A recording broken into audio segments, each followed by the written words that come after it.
I am extremely glad and happy, thrilled even, to welcome my old friend Lorenzo Nigro all the way from La Sapienza University in Rome.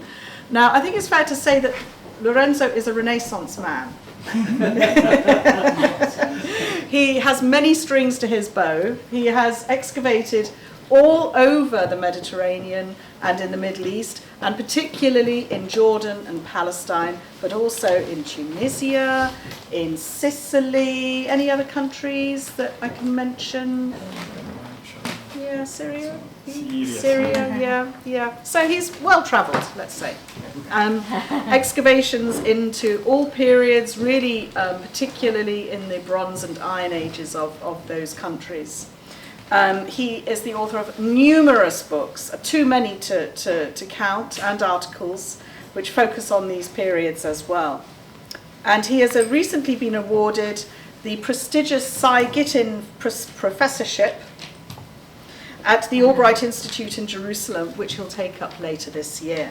And in his spare time, because apparently he does have spare time, he is also a novelist and a watercolorist. And I've seen some of his work in some of his publications, but also on the information boards at Jericho in particular, which give an idea about how to read the site for the visitor. So, without further ado, can I pass you over to Lorenzo to talk about the early Bronze Age? Thank you.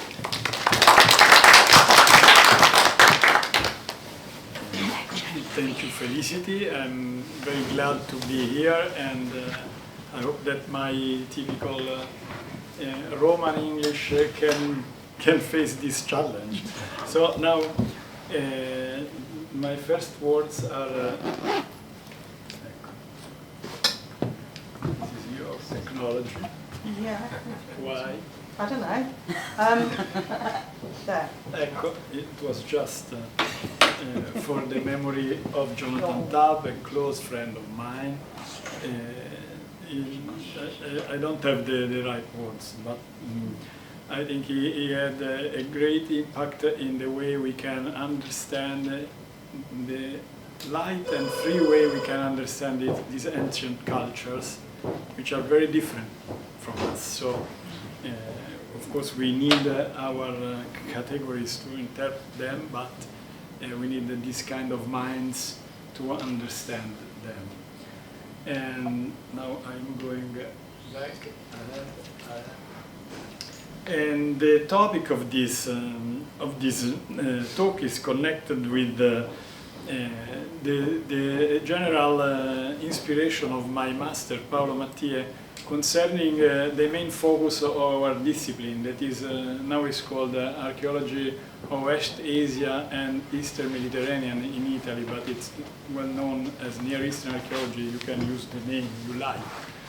And the idea is that we study cities, the origin of cities, or what it seems to be a city, because it's not a terminological issue, it's a question of understanding this phenomenon in the human history. And it's really a great challenge again. And I took this because from the light of urban human settlement in the Middle East today, we still can see some tracks across the desert, and many of them have not yet been explored. So it's not finished what the archaeologists have started with this PEF in the second half of the 19th century. It's still open. And of course, you know that we as European, or you as British, whatever you want, we think that this land is ours. And this makes a problem. The maps give, because our history is connected, because our culture, our religion are directly descending from that land. And this is also the reason because this archaeology started. So all this package, we cannot remove when we go into the topic, into this subject. We must be aware in order to understand that the real situation perhaps is this one. And I spent a large part of my study time in Palestine, also in these years. it is not easy. It's a tragedy. But this is not a tragedy since the last 2 years. It's a tragedy since many years, since I don't have the memory as I became old in the time to tell all the stories, all the things that I've seen. The only thing that we as Sapienza University, which is strongly committed in this area, is that if we are present, it's important in general, for everybody, for the Palestinians, for the Israelis, because we are scholars. We don't have any other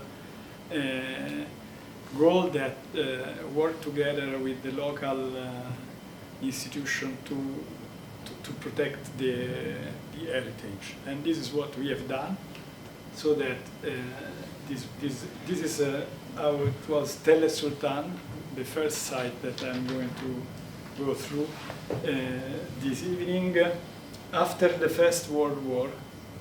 And you see that already the German archaeologists had cut through it in search of the Bible, and this was then done by 2 British expeditions, very famous. One has his archives in this distinguished institute, the one of John Garsag, with many, has been long underestimated. Actually, he achieved a lot of important information about the site.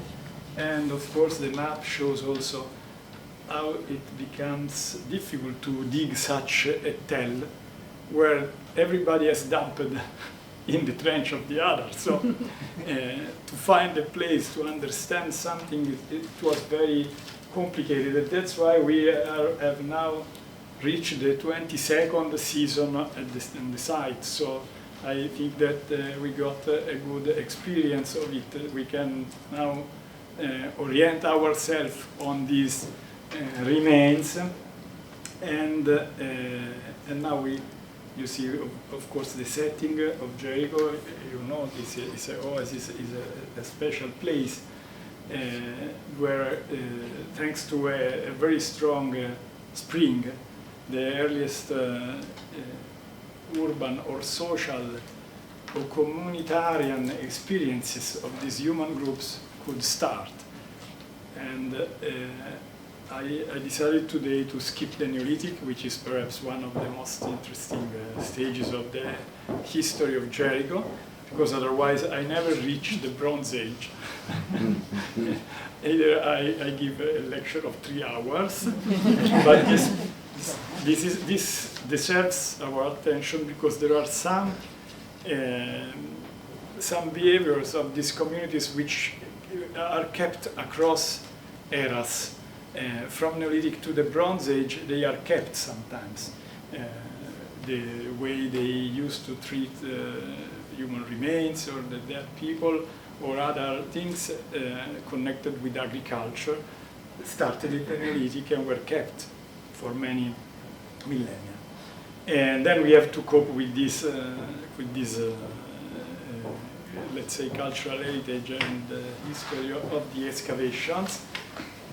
All of them are big monuments of archaeology, all of the contributors of the archaeology before us. And we have been there a lot of time now, so we can understand also the reason, because they wrote something or what they could find at their time. Our major achievement was accomplished in September 2023, just 15 days before the war of Gaza. That was the inscription of Tell el in the UNESCO World Heritage List, which is very important for the site protection and for the Palestinians, because it was inscribed because of its, let's say, archaeological values, and not for, is not a site inscribed for religious reasons. So this is very important for the Palestinians. I remember that the state of Palestine has been recognized by UNESCO.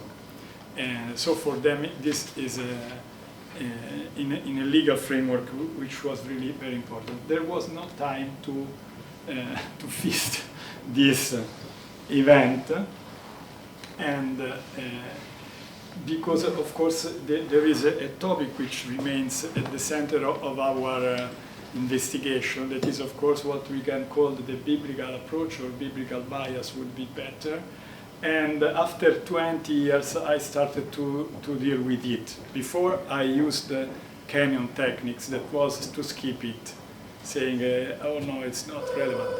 This you can do because there are historians for 2 millennia that when they mention Jericho, they have in mind the Bible.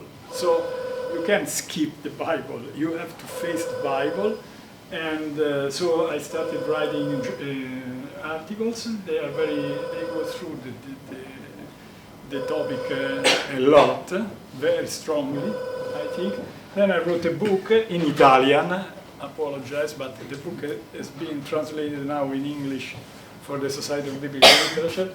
The biblical question, the kernel, the core of the problem is that, of course,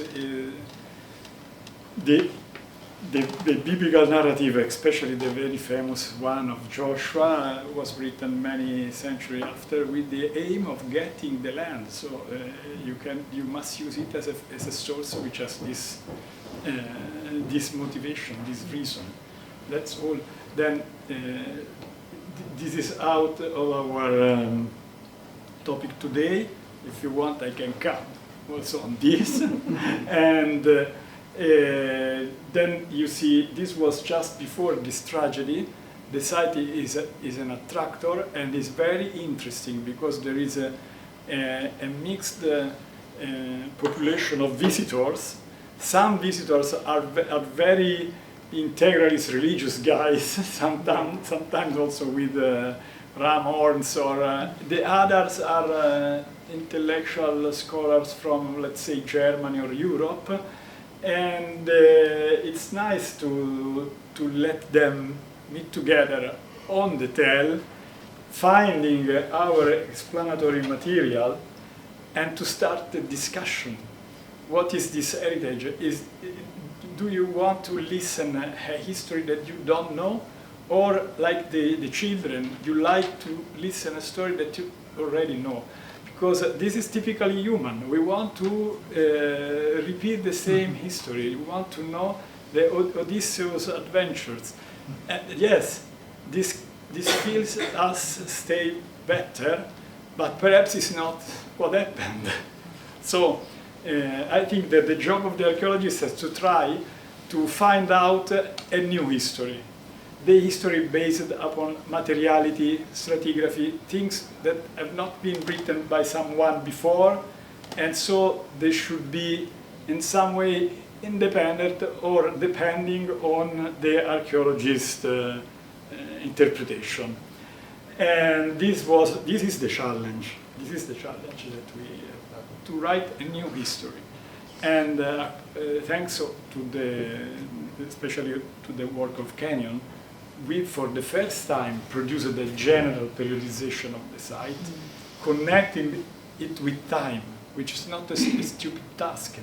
It's a basic task. Otherwise, we cannot link Jericho with Egypt, with Mesopotamia, and so we never meet real history with capital H. And then after having done this, for example, I give just this example.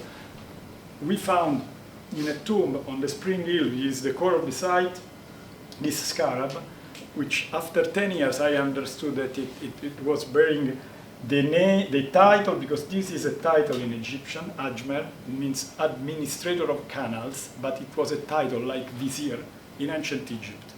And the other two signs, written in hieroglyphics, but the language is Canaanite, was Rucha, that is the name of Jericho. So this was just governor of Jericho, this scarab, and it was on the heart of this young lady, perhaps the father as well, because this was buried under the palace of the rulers of Jericho. What happened? We got the name, the ancient name. Then, some years later, the same name, you say the same lion, this symbol, this hieroglyphics means a land in foreign countries. The same name appeared in the biography of this Mr. Ini, who is an official of the 6th dynasty. So what we are starting to do, we are moving to history independently from other sources, starting from archaeology. So now we know that these guys possibly went to Jericho because it was sent by the pharaoh. And there was also something strange that happened. The hypothesis that there was a princess of Jericho who was in the harem of the pharaoh. So step by step we start to do this. The other weapon that we have is radiocarbon, a distinguished British invention, discovery of 70 years ago, that we used to fix the chronology of Tell el Sultan. Jericho is a site which has produced a lot of samples that is common everywhere. What is important is that Jericho has good stratigraphies that Canyon has established. So we could check and date specific strata that everybody could know from the published book of Carving Canyon.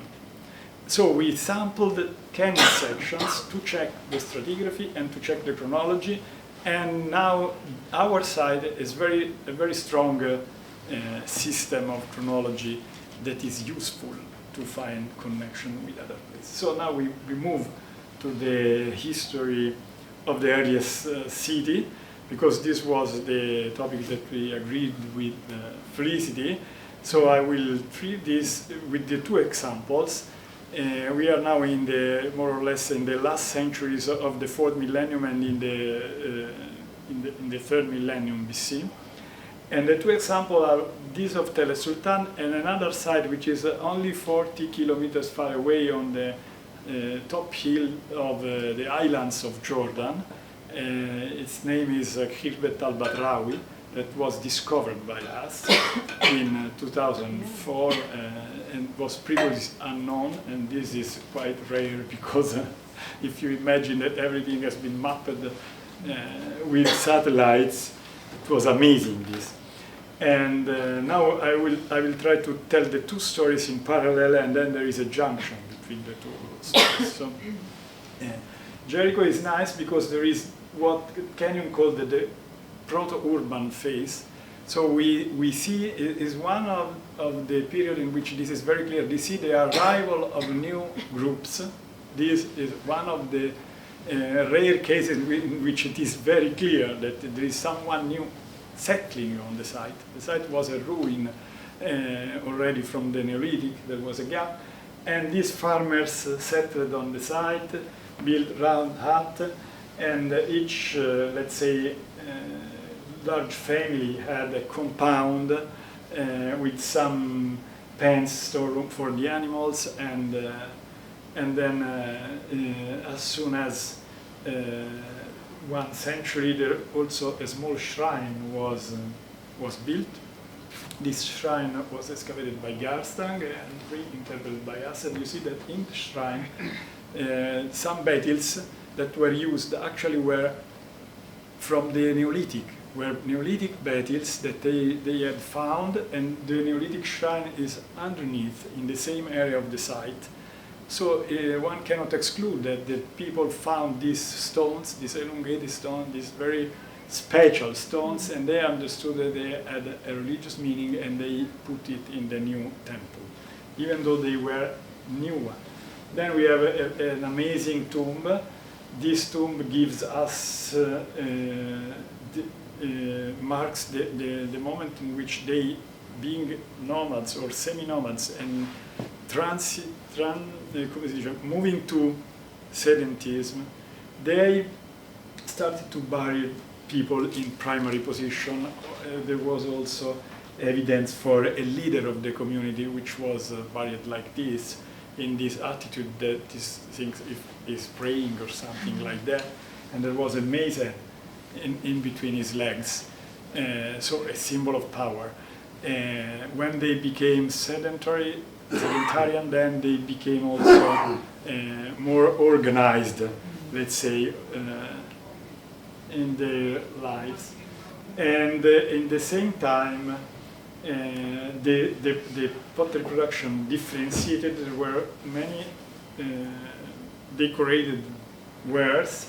Some of them, like this, which is called line painted, also recalls Egyptian tradition of the Nakada period in a very Palestinian, let's say, way, without figures.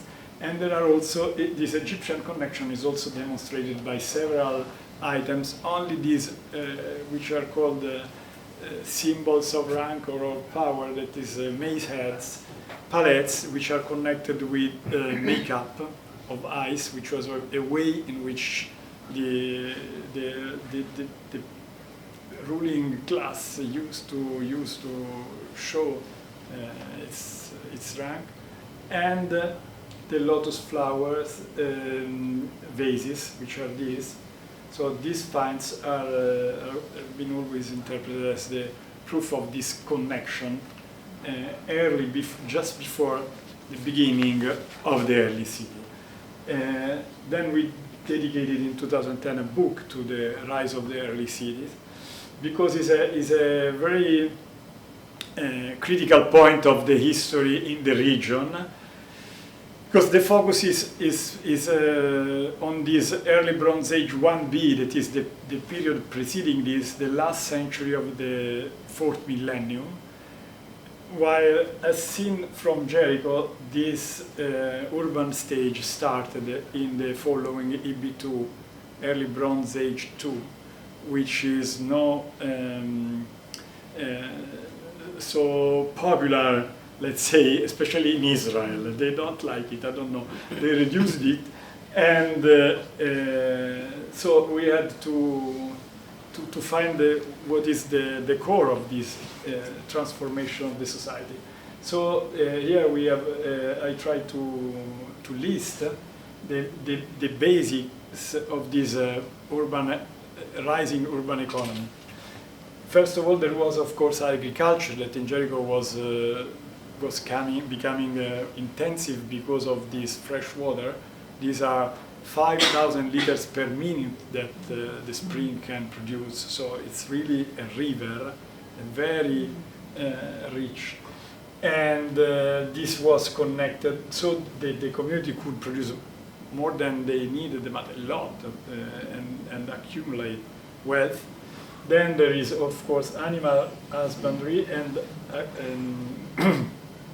together with ovines, with sheep and goats, there were cows, which are or cattle, which were very important for the rising of the city. They are the basis of the new economy, because with the milk of bovines, you can feed young humans, and they become really bigger and bigger faster.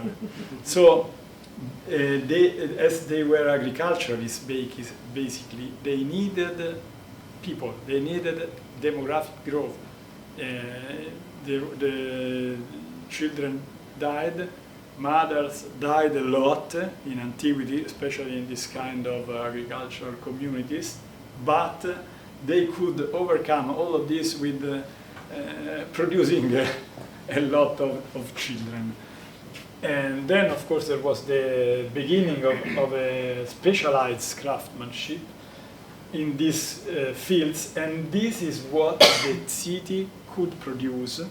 I mean, wood technology, the capability of building furniture and other tools, with the capability of producing textiles, and the introduction of metals, especially copper.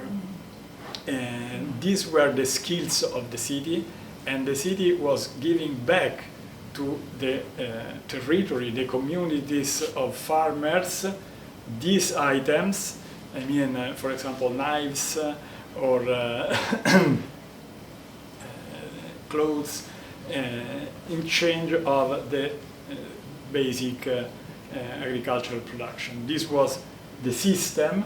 Then to this it was added in the urban economy the rise of strong building activities, because building, since the beginning, since the invention of the brick, which was witnessed in Tel el Sultan, in Jericho, became the language of the power. The power expresses itself through building. Buildings are a message to the population. The basic building, we will see it immediately, is the city wall. The city starts to exist when a wall is built. Apologize, I'm showing you the wall only in section. You will see it also in front, but in this case, the earliest city wall is this one, or this one, that Kenyon has cut through because she liked cutting sides very straight. And it's really amazing. The earliest wall is made of this dune yellowish brick. This is the British definition, so I always keep it. And what is nice is that this kind of bricks, you can trace them all around the perimeter of the city. That means that this enterprise to build the city wall was ruled by one central institution which used the same technique everywhere with workers and so on. And of course we have done studies, calculation, you see all the perimeters. Then what came out is that at a certain point they had to add some horseshoe shaped towers. You see here the foundation of this. One of these. There were some on this side because the site is very nice. It's a very nice city. From this side, it's closed and is high, overlooking a mountain which became the Mount of Temptation, a Dolomite, beautiful. It is to the west, while to the east there is the spring, and the city wall goes all around, including the spring inside. This was discovered by our expedition during the municipality works at the spring, and this is a basic information because it means that the city wanted to control water, and even the caravans crossing the land east and west, north and south, because Jericho is also a crossroad, had to get into the city to take a great amount of water, fresh water. So you see, this is the city wall here, going all around, and this was traced with the geomagnetic surveys, and these were found, is EB2 pottery found in the spring. The same datum was already discovered by Garsten, because while digging in front of the spring, in the lowest layer, he found all this pottery material, which is typical of this early stage of the city. Very typical. The earliest one is this one, the latest one is this one, but all of them can be included into this EB2 that is between 3000 and 2700 BC. Then there was this discovery by chance that was published on the cover of the Palestine Exploration Quarterly. Thanks, Felicity. And this was found in 2017, in one day in which there were two students that they didn't know what to do. They came to me saying, "Professor, what can we do?" And I didn't know what to do with these two students, so I sent them, "Go and clean that area that was excavated by Garsten." There was a room, and the city wall is very ruined. All the excavations, and they start cleaning, and they find a lump of carbonized things that they were so smart not to dig it, to take the whole piece.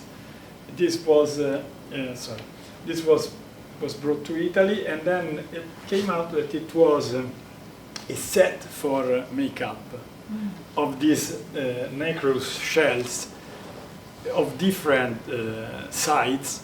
What is amazing is that this shell, when it was analyzed by experts, resulted to be of a species which only lives in the river Nile. So there were no doubt that it was imported from Egypt. Then we have done analysis of the content, and the content is manganese dioxide coming from the Sinai. So these were just set for makeup of the eyes, which were in a workshop. And the stratigraphy and the location, that we also have the radiocarbon, are set exactly at the time of the earliest city, of the rise of the earliest city.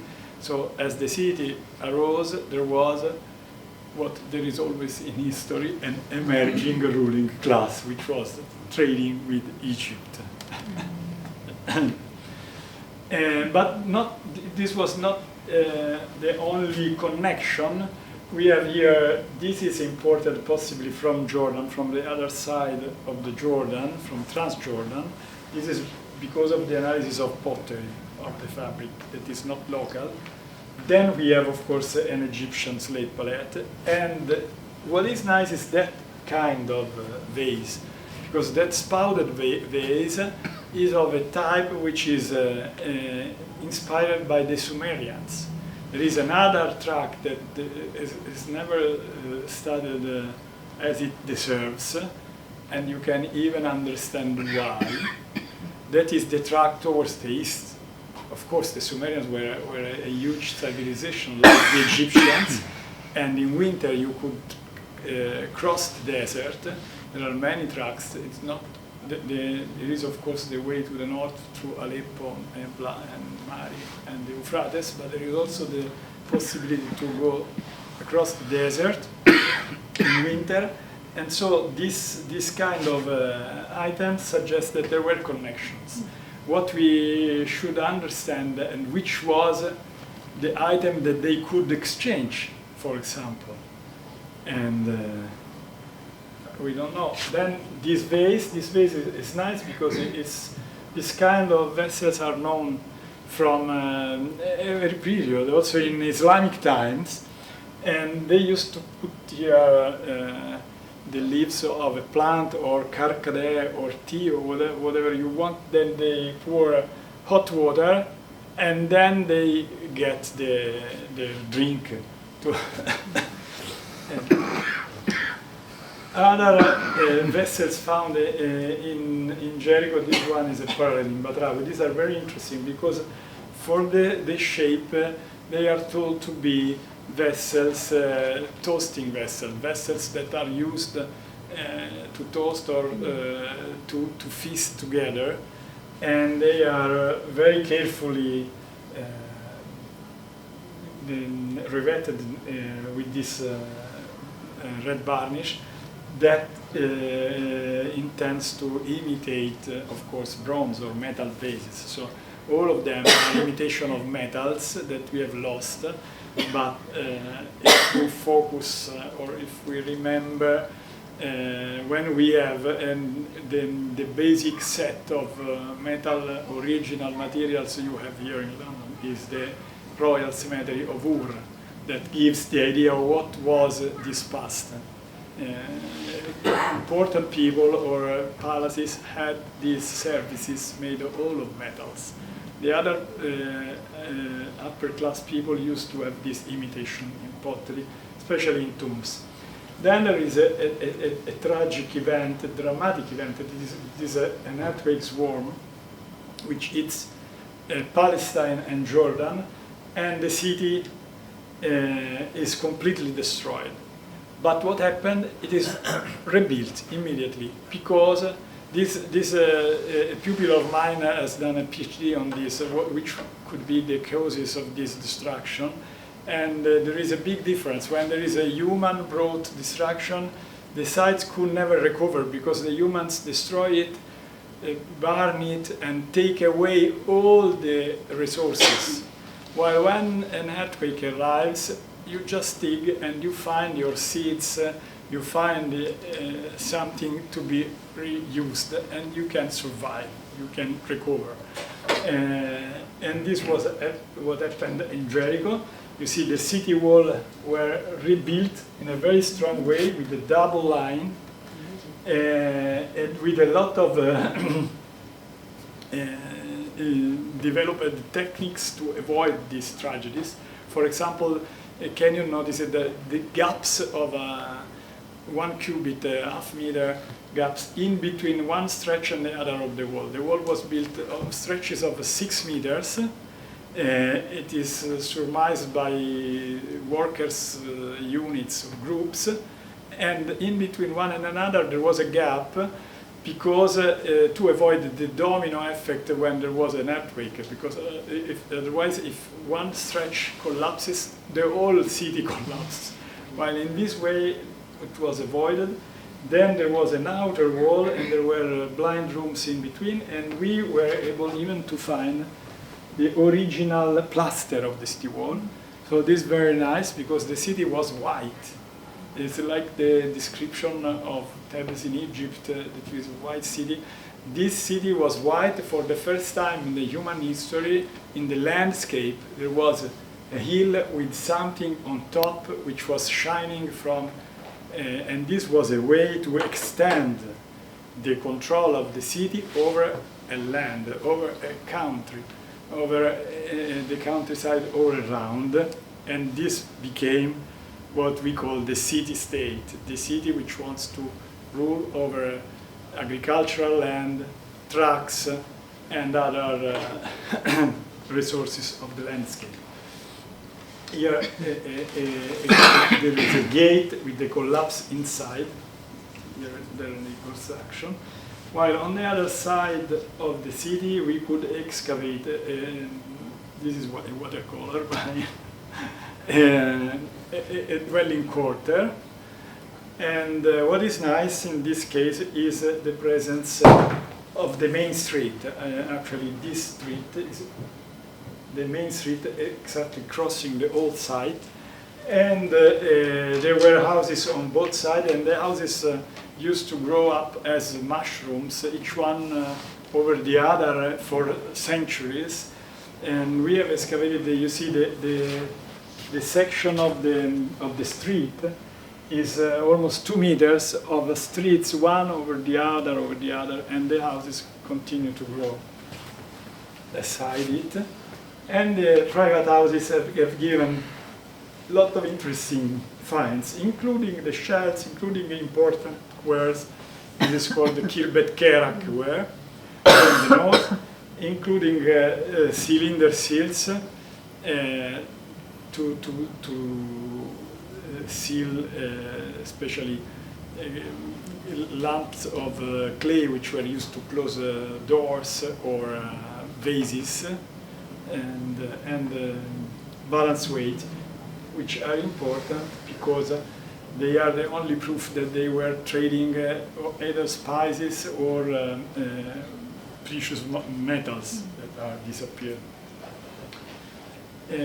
So the main feature of this new, let's say what is being called the apogee of the early Bronze Age city is the palace. The palace is on top of the spring hill. Here you see just one section of the palace, because the palace has been excavated by the three main expeditions, the four expeditions, one after the other, and we had to collect all the information to try to propose this. The green part is the one that we have excavated. The yellow part was excavated by the Germans, while the blue and red was excavated by the British, blue and red. And this, of course, is the way we used to restore these monuments, because they are made of mud bricks and they are going to disappear if you don't replaster. Now we are building shelters over every area of the site. We have worked also this spring in spite of the situation. I don't know how we succeeded, but it was a miracle. Then the team escaped with a flight to Egypt, because the only way to leave the Middle East is to go to Sharm el Sheikh, where there are flights to all the capitals of Europe. So when you are there and you are under bombs, the only way is to go to Egypt, and that Sharm el Sheikh is quite sure. Nobody is sure nowadays. In the palace there were the jars, the big jars, which were to cater to collect their wealth, because their wealth, we never have to forget that the basis of their wealth was agricultural products. So they need a lot of this pitoi. It's like, in some ways, the palatial culture of Crete. They need to store a lot of these products, then they can exchange. So in the palace we have these are different kinds of jars, the jars for cereals, the jar for legumes, the jar for olive oil, that usually have this pattern comb decoration, the jar for waters. And a basic proof that Jericho was a city is given by these cylinder seals impressions.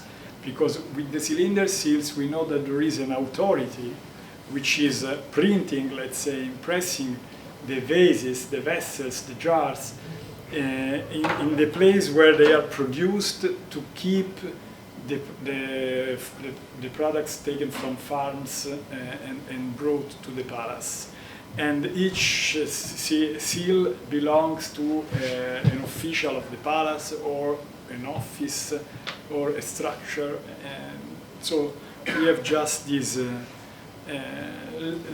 rays of light on the ancient organization given by this small piece of shells, and you may ask, do you have the cylinders? We don't have, because the cylinders in Palestine were made of olive tree wood, and not of agate or lapis lazuli like in Mesopotamia. And so they are lost. And in fact, you can see also from their shape that the mold, the impression, is a flat incision, is not 3D sculptured figures. Again, also in the palace, the typical pottery that we have seen for the previous stage. One is really an amazing jug that was found in the palace, all varnished, and I show it to you because there is a nice comparison in the British Museum from the contemporary palace of Tel el Batrawy in Jordan, which is exactly the same time and exactly the same finds. The one in Tel el Batrawy are better preserved because there are so many. Jericho has been continuously occupied and cut through, so the material is fragmentary. Then there is a vase which is very interesting, because you know that we are in search of, let's say, some way of writing. Because this is a point that I strongly support, is that they could not live in between literary culture like Mesopotamia and Egypt without writing at all.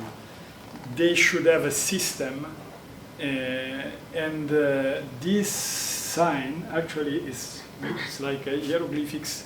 That is the Benu bird. Is a bird very famous in Egypt because it is also connected with the myth of the origins of the world. This bird is so. Maybe this is not a simple potter's mark, as usually the archaeologists call it, but as a meaning that we don't know up to now. Other finds, and among these finds, there are again, this is really amazing. In different materials, we have these bull heads. Also in different dimensions. The nicest is this ivory one, which was found by Garstang. It now is in the Rockefeller Museum in Jerusalem. And but other are made of stones and other of pottery and belong to cultic vessels. In any case, you see that the cattle became something important in this culture. Is represented. It's like in the Alps of Ur that you see, no? Them. And again, the palace is the place where all the precious items are collected, especially two metal items, an axe and a dagger, were found in the palace. This is quite rare because it's not a tomb. When the archaeological context is outside the tomb, it's very rare to find complete vessels or weapons. It means that the context is important. You don't find a weapon in a house. It's unusual. And this opens the... This is also...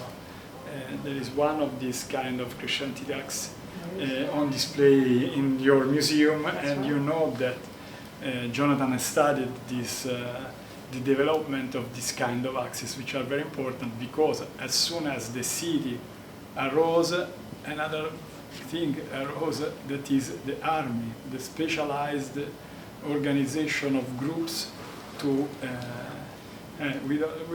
they will say to defend themselves, but it's not the truth.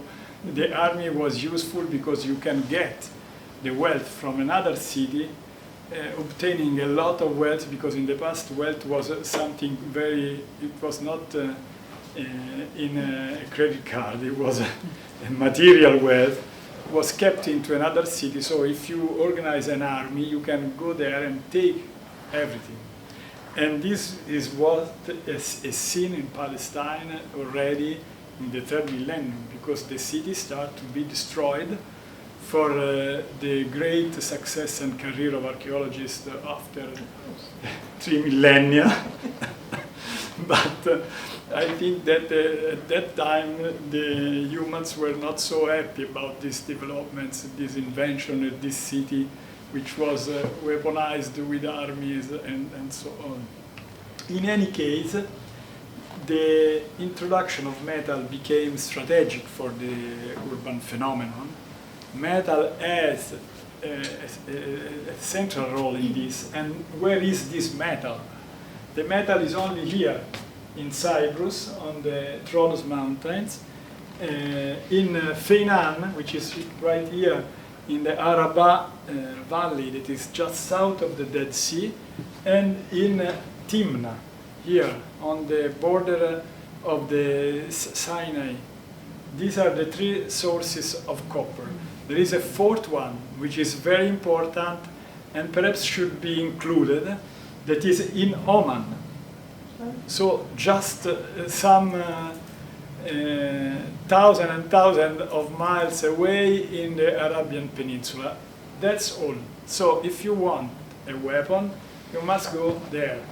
And this is why I introduced the concept of the copper route, because for the people living in the Jordan Valley, including Batrawy and Jericho, the 2 sites I'm dealing with, this was really the copper route to go to these 2 sites, basically, to get the copper. But they were not the only ones to go to the mines, to the ores of copper.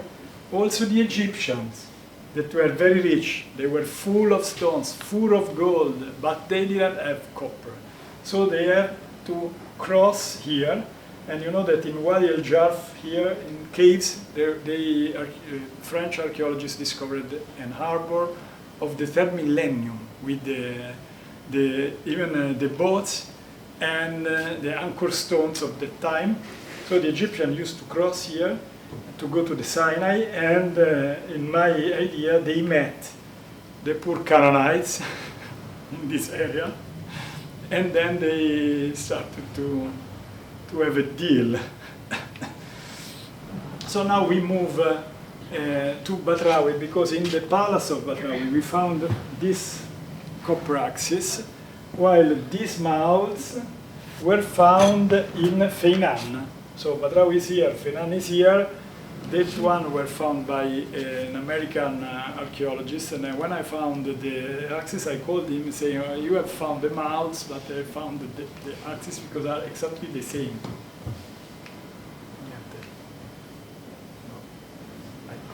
So now we move to this site. Here the situation is different because it's not a multi-layered site, it's just one 3rd millennium site with 2 main phases, the urban phases and then the so-called intermediate Bronze Age that we keep for a lecture of my pupil Cecilia. We studied this.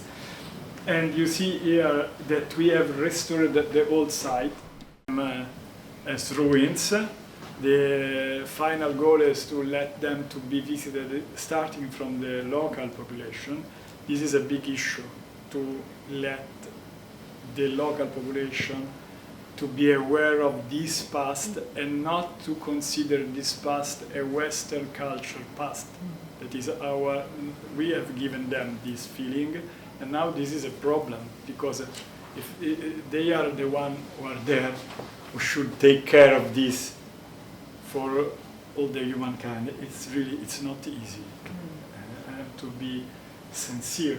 In any case, we restored it. It was Batrawy is a top hillside, it's a triangular hill, and from this side it overlooks the river. The river is the Wadi Zarqa, is the Zarqa River, is the easternmost affluent of the Jordan. So it's the river which goes into the desert, starts in Amman, the source, the spring is in Amman, and then it goes from south to north, like the Orontes and the Nile, and then it turns to the west and goes into the Jordan. So the site has this side one, this one overlooking the river, and on the other side is completely encircled by. You see here is the river, is the site, and this is the modern city of Zarqa, the homeland of the famous terrorist Al-Zarqawi. This was and I have to say that the city of Zarqa actually was founded by the British with conscripts, come si dice, I carcerati, insomma, and they were living there. Then it becomes a huge city, and here you see that we studied the region where the site exercise is controlled. And it's very nice because it's a border of two different areas. One is the desert and the steppe, and on the other side of the hills, the same hills have the western flanks, which are full of olive trees because they are reached by the wind from the Mediterranean. So, and the effect of the not far away Jordan Valley. So it's a very peculiar situation. On the other hand, Batrawy is at the end of very long, huge tracks crossing the desert. So when you arrived from the Arabia or from Mesopotamia straight, you enter in the Jordan Valley through this gate. And we went across the desert to look for these early Bronze Age sites that are unexplored, which were the other cities missing in these tracks, that nobody has studied. Some of them, for example, this is a very nice site. It looks like Tel Brak, is a famous site excavated by the British in Syria. It's a huge tell in the desert. The problem is that there are no modern roads going there. So you must go with the jeep in the desert of basalt, that for 5 kilometers you take 3 hours. No, really, it's a challenge. So it's very complicated even to dig. This is the periodization of Batrawy. You see, we are in the same time range of the origins of city in Jericho. And again, the valley, the location of the site, how the site looked from the bottom, from the river, more or less. It was a fortified site, and it was really a very intriguing and fascinating study to dig it, because there is this phenomenon of farms along the river, and then they moved, a part of the population moved to the city when the city was built. One of the focus in the city was the temple. This is my drawing on a picture, but the temple was on that terrace, and the plan of the temple is a very nice one because it's a very old one. It is a distinguished model of from the Chalcolithic in the region, from the famous temple of Engedi, and it has several refurbishings. You see the comparisons. Some are of the same dimension, like Babedra in the southern shore of the Dead Sea, and the other are big temples like in Ai or in Megiddo or the original, but they preserve this plan that is called broadroom, elongated broadroom. The ratio between the small side and the long side is 1:4, 1:5, so it's really connected to something that happened inside this building. And the other major feature of the site is its fortification system. There is a main inner wall that is this one, and then several other structures are added. This picture was taken in 2023, and now we have another long stretch here. So it's while inside the city wall, there is the palace.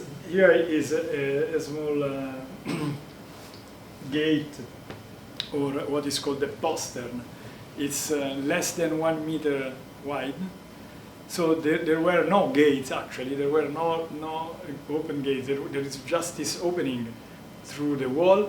And in case of danger, they just built a wall closing the passage. That is what happened. So we found it blocked, and then we excavated it. Another incredible feature that is tested only in Batrawy, but is very important for the interpretation of this fortification system of the 3rd millennium, are staircases. You see, there are these stones abutting from the wall face. Actually, there are staircases to let people climb up over the top of the city wall. That means that on top of the city walls you should watch around and protect the city, so that there was a defense, there was an army again. Also because these staircases, as you see here, are symmetrical, and this is clearly to let the soldiers climb up very fast on top of the city wall with one flight of steps. There are no towers, there is this. So it was possible to calculate, because of the inclination, that the city wall were almost between 6 and 7 meters high, and it's not so bad. They were on top of the cliff, which is also steep, so the city was very well protected. It's incredible, this preservation state of this site. Here we have 3 to 4 meters, and you see that the bottom stratum of the city wall is made of huge, big stones. Of course, the means of transportation at that time was the donkey, and the gate was for caravans to get in. Also, this city was destroyed by an earthquake at the end of EB2. We don't know if the same swarm of Jericho, but actually the chronology is the same. And then it was rebuilt. You see, during this, for example, is a ramp of lime inside the city wall, which was connected to the rebuilding of the city wall. So it is very nice, because perhaps it was used also for plastering, and it was discovered during the excavation of the palace. There are 1, 2, 3, 4 lines of fortification, and in between them there are materials, archaeological materials, dating, and there is also here the original plaster preserved. This was very interesting for us. And on the bottom you see this kind of decorated with Rome's piece of pottery that it doesn't belong to something that we know. So it has been suggested that this is the pottery of the nomad tribes that used to trade with this city, because this city was a border between, let's say, civilization or urban culture and the nomads That means all Syro-Arabian desert for miles and miles and miles. And sometimes we find an object or a vase that we don't know because it belongs to this nomad culture that are not yet been well documented. Now we move to the palace, and if you are getting bored, you think, okay, now what happens? Now you will see that it was found full of objects. You see, the plan is nice. We call it palace because this kind of dimension and proportions is unusual in domestic architecture of the Levant in the third millennium. It's never seen. This is really a huge building. The problem is that we have just excavated a small portion of it, but in this small portion we found many interesting things, columns. Each step in the palace, each entrance is monumentalized by these 2 bricks of yellow clay, which really is amazing because it's kept after millennia. You see in the drawing, you see. This is just to show that it was a very, in the origin, it was a very nice building. Then it started in 2009 when we found just 2 pitos, the 2-1, but we didn't imagine that there was an entire palace set on fire with all the items inside.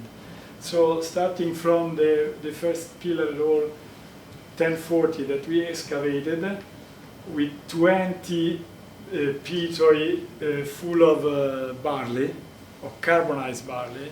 It has been calculated that it was 2 tons of barley. So it means for such society to get these things without machines and other contemporary means, this meant really a very strong and functioning organization. Then in this room we found many other items, including a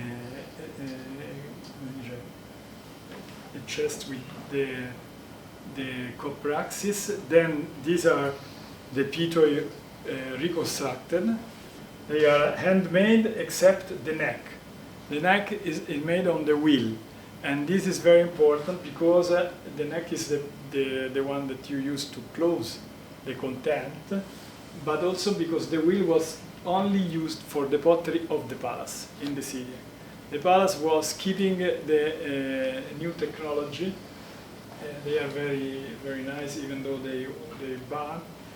And you see there are even applied signs of this on this pitoi. This also open a long discussion because in some of them we can recognize hieroglyphics like this. That means grain, or that one, which actually is the handle of a dagger. So, but then there are different jars, like this pattercombed, that is of a kind that was also found in the countryside of the palace.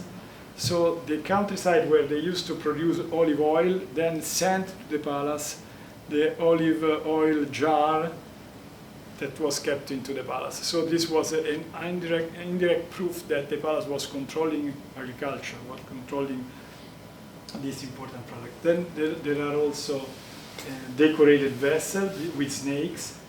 This is a comparison from Khirbet el-Zerakon, but also in the nearby site of Mutawaki in the early Bronze Age 1B, there was a temple called the Snake's Temple. So again, another decorated vessel, you have a snake and a scorpion. The only animals that you can meet on this hill from one way, from the other is they are very important animals, for example, in Egypt imagery, or we can imagine that they are symbol of the, let's say, the royal family. I don't know, when I am here, I have this kind of examples. And now we move to all these mass of pottery finds. What is nice, which has been proven by studies, is that they are parts of services, of couples, that are double services, the services of the palace, because they are always in couples. They are never found alone. And there are many comparisons in the sites of the same period of these so-called amphoriscoi. And then there is one apax, that means a vase that nobody has seen it, that the workers used to call the cup of the world, Kas el Alam in Arabic, that because of its shape, that you can bear it like this, as this foot, which recalls the Kirbet Kera pottery, or if you want a metal grooved foot of a vase, and it was all varnished. And then there are miniature vessels, first time in the Levant, find in context. The only comparison is in Egypt, which was the function, because the vessel replicated actually are the same vessels that are in the palace, in the natural sites. We don't know, are games, they were for religious purposes, we don't know. Then there are a lot of bone objects, which are connected usually with weaving, but also with personal care, like for makeup. And these have yet to be studied.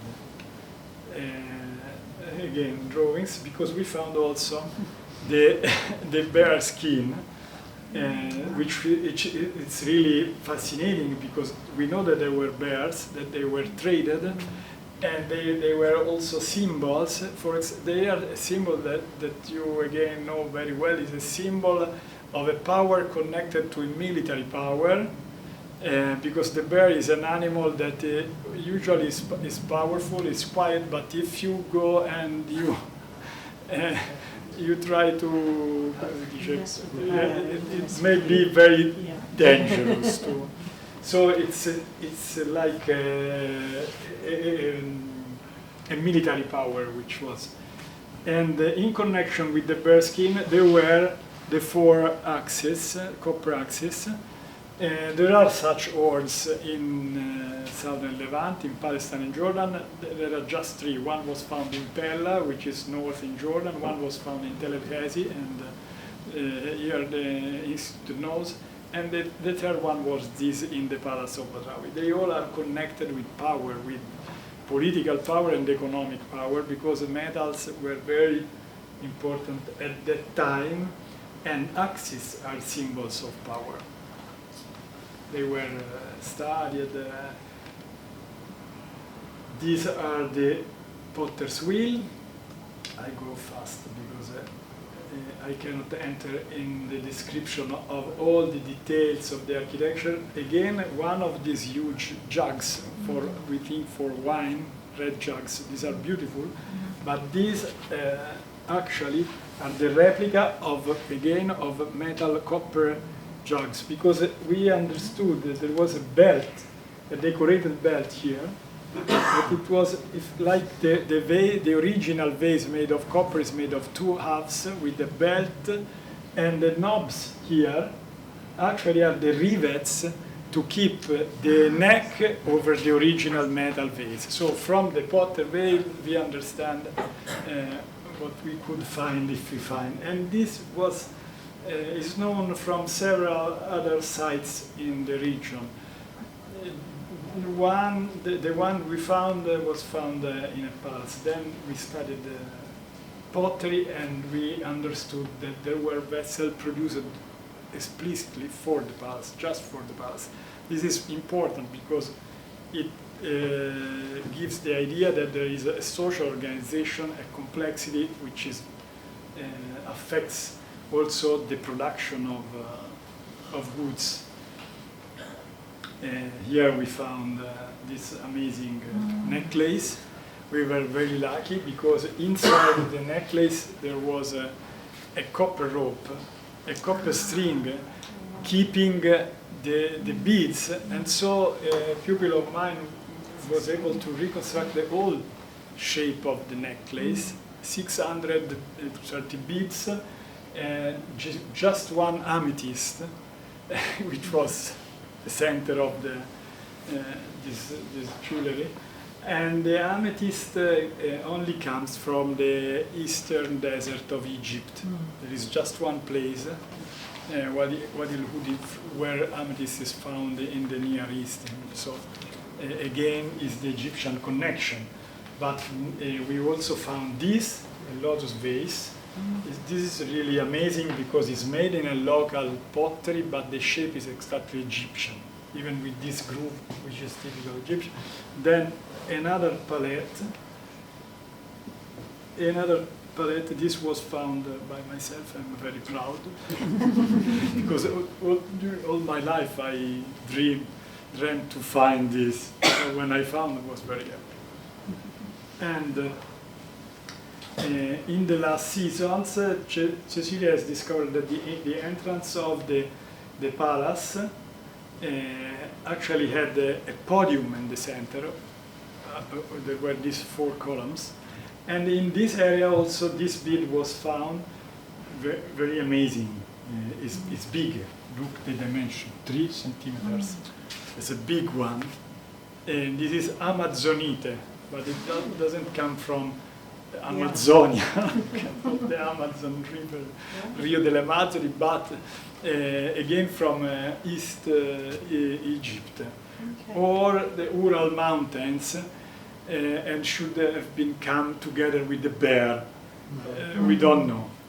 If there is a merchant arriving, but it takes 6 months from, let's say, the Urals or the Caucasus, bringing the bear and the bead.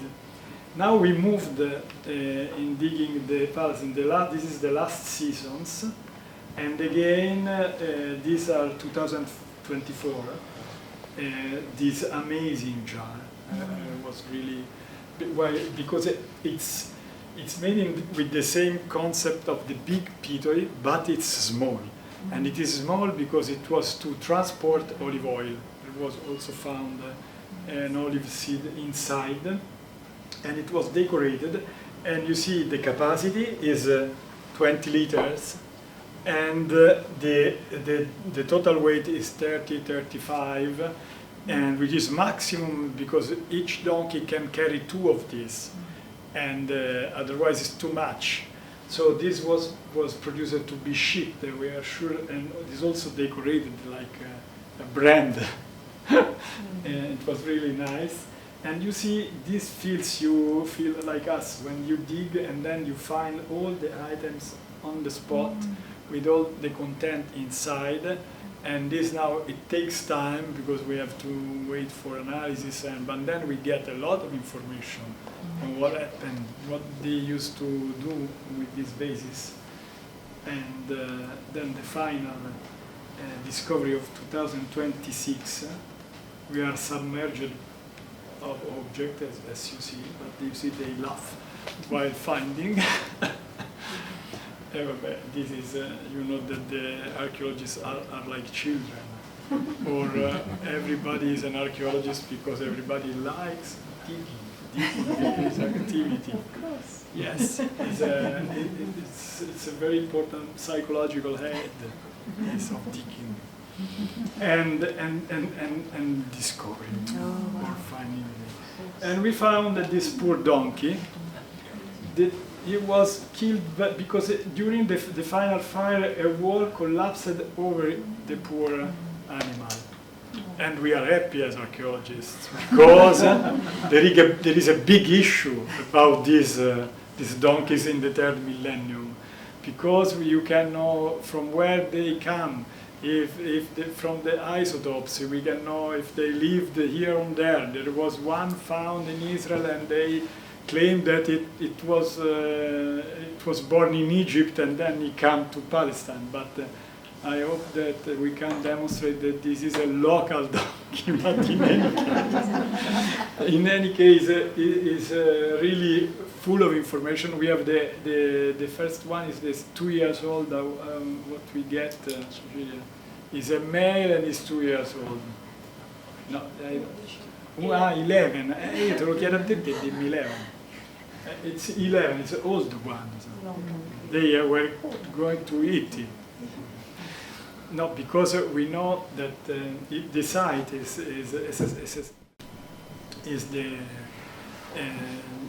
more or less half of the faunal remains belong to donkeys, to equids. This is the right word. So then the last section of the palace on the other side is full of installation, including an oven for the palace. That is a huge oven, it's not a small one. And then, of course, also, all of this was destroyed by fire, a big fire, which was brought by human hands. So, in some cases, there is the evidence that, for example, the huge pillars have been removed to get the wood, and all the rest was set on fire. It was really a dramatic end of this site. Then, just to conclude, beside excavations, we have this duty of restoration. We restore, this is Jericho and Batrawy, everything, with our local colleagues. And before the war, we were happy people. Now publicity for my books. This you can download gratis from that site. Thank you very much. Thank you.